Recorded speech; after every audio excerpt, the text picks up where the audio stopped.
नासिन कराची में गुलशन मेमार वेझो main road ते क़ाइम थियल कराची जी सिंधी वसंदी इंडस विलेज कोर्ट में सरकारी स्कूल न हुजण करे गुलन जहिड़े मासूम ॿार हिन जदीद दौर में भी तालीम खां महरूम बणियल आहिनि। उन हवाले सां पेश आहे पीर यूनिस चांडियो जी हीअ रिपोर्ट।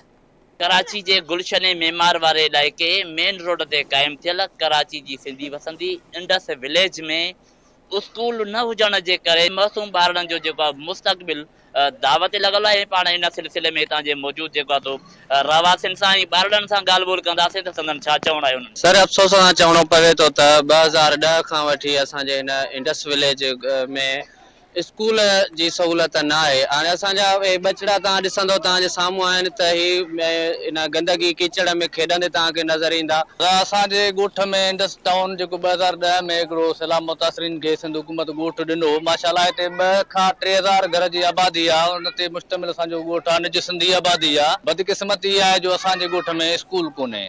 असां गवर्नमेंट सिंध को इहो मुतालबो था कयूं त इंडस विलेज के इल्म जहिड़े नूर सां जेको आहे सो मालामाल कयो वञे। उनखे गवर्नमेंट स्कूल ॾिनो वञे। मज़ूरी कंदा आहियूं, मंडी वेंदा आहियूं, राति जो ॾींहं जो हिते ईंदा। हिते सरकारी स्कूल कोन्हे। असांजा वॾा जंजाल नथा पढ़ाइण छॾनि, हुते सरकारी स्कूल कोन्हे।